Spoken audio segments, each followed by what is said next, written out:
Дорогие мои подписчики, девочка, тебя как зовут? Меня не зовут, меня прогоняют. В общем, вы на канале Полистич. Что делать, если вам дорогу перебежала черная кошка?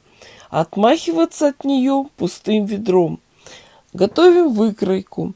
Вырежем изображение черной кошки. Его нашла в интернете и распечатала. У меня есть кусок плотной мебельной ткани. Где я ее взяла, ссылочку оставлю в описании. У него приятная бархатная поверхность, плотные края, которые не будут сыпаться. Обводим изображение кошки в зеркальном отражении и вырезаем по контуру. Не люблю я кошек. О, ты просто не умеешь их готовить. Готовим основу для дальнейшей работы. На гладильную поверхность укладываю ткань лицевой стороной вниз. Она у меня очень интересная, с рисунком под старые джинсы. Заказывала я ее в интернет-магазине 1 метр ткани. Но это тонкая бязь. Я не рискну ставить ее на внешнюю сторону изделия. Основу закрываю куском клеевого флизелина, клеящей стороной наверх. А дальше уже приступаем к творчеству. Как настоящий художник разложила все ткани по цветам. Бежево-коричневые, зеленые, синие, желтые, красные, оранжевые. Здесь идет уже процесс творчества. Лучше творить, чем вытворять. Лоскутки укладываем так, как хочется. Но я хочу сделать картину и начинаю с бежевого коричневого цвета. Повторить такую раскладку невозможно. У каждого будет свой вариант. Мне сейчас главное уложить плотно кусочки, чтобы не было пробелов. Конечно, можно обойтись и без клеевой основы. Но в таком случае все лоскутки приходится очень густо закалывать булавочками. А я, когда пробовала так делать, я постоянно кололась об эти булавочки. И меня это сильно, дико раздражало. Девочки, а творчество должно приносить удовольствие. Тем более клеевые основы стоят они недорого. Применять их просто, а жизнь рукодельницы облегчают в разы. Так, и еще один момент. Мне надо определиться, где именно будет изображение котенка. И это место лоскутками не закрываем. Чем толще наши морды, тем теснее наши ряды. Выкладываем зеленые лоскутки и делаем постепенный переход к голубым и синим кусочкам. Так постепенно заполняем всю основу. А потом уже устраиваем на место нашего котенка. Для того, чтобы оживить картинку, добавляем на эту полянку желтые цветочки, одуванчики. Еще добавим красных маков, оранжевых купавок, ну и что там еще вам подскажет ваша фантазия. Лето, все цветет, и наш котенок сидит в траве и любуется природой. С другой стороны, мы сделаем просто травку и цветы. Девочки, показываю вам свой секретный ингредиент. Секрет повара. Это кусочки клеевой паутинки. Стоит она совсем недорого. Продается в любом магазине тканей. А жизнь рукодельницам очень сильно облегчает. Кусочки клеевой паутинки добавляем совсем немного. Прячем ее под мелкими деталями, чтобы они не потерялись и не смещались. И в нескольких местах паутинку добавляем сверху, но совсем мелкими кусочками. Это для лучшего сцепления с фатином. Всю нашу красивую картинку закрываем большим куском фатина. Смотрите сами, что у вас есть. Это может быть и органза, и сетка. Дальнейшую работу проводим через влажную марлю. Аккуратно закрываем ей нашу заготовку и хорошо разогретым утюгом сцепляем все слои. Как работать? Утюг поставили и держим. Потом подняли, переставили и опять держим. Можно поддать паром.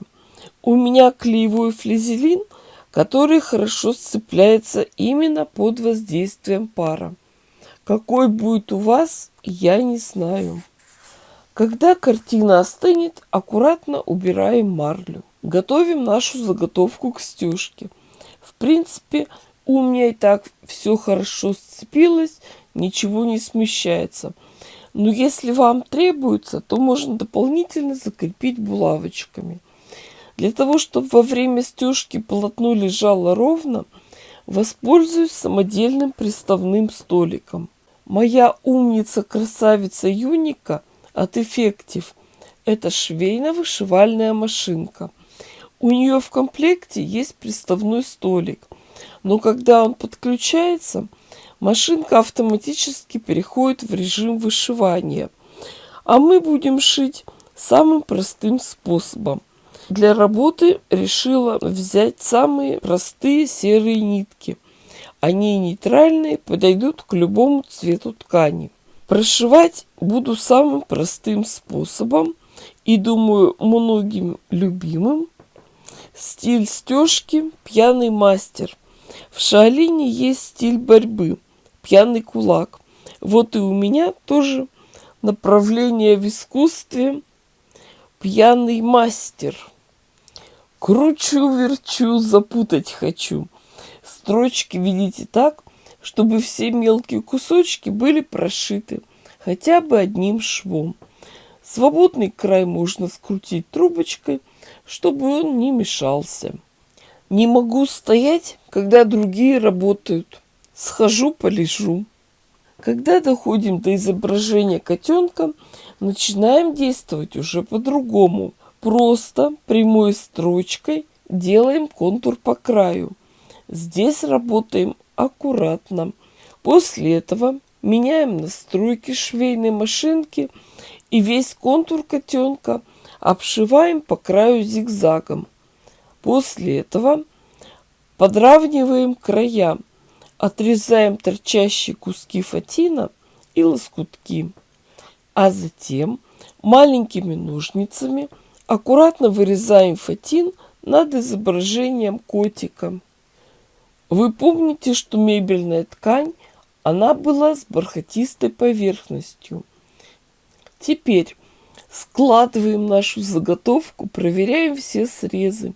Рисунок получается с двух сторон. Остается самое простое. Выкроила полоски ткани шириной 4 сантиметра.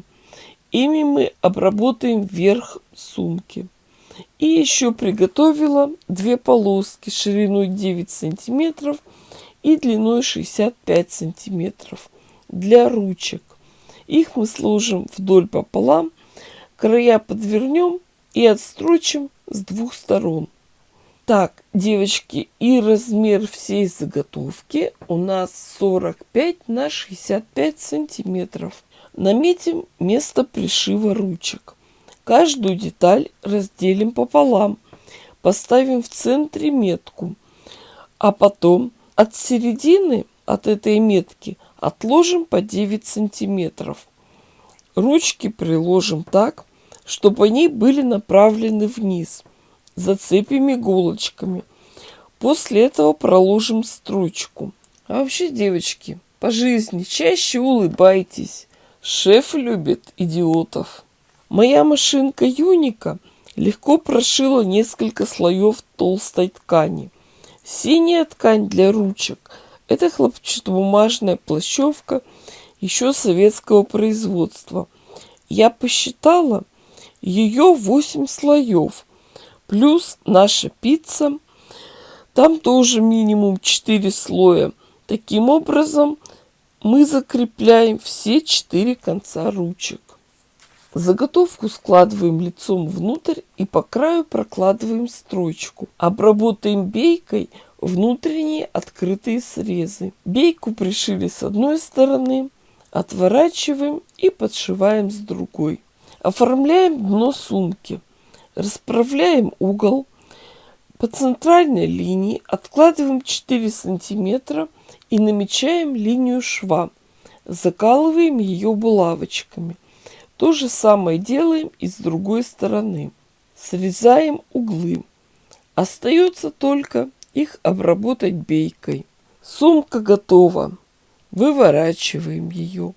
Получилась она яркая, солнечная, летняя бляжная сумка. С картинкой. С одной стороны в траве сидит котенок и любуется на цветы. А может, просто наблюдает за порхающими бабочками. А с другой трава, цветы и небо. Сумка получилась вместительная. Легко входит большое полотенце, бутылочка воды и все самое необходимое. Ну, девочки, вы меня понимаете. Мы легко изготовим портрет вашего врага на туалетной бумаге. Подписывайтесь на канал. С вами была Полина. Всем пока-пока и до скорых встреч.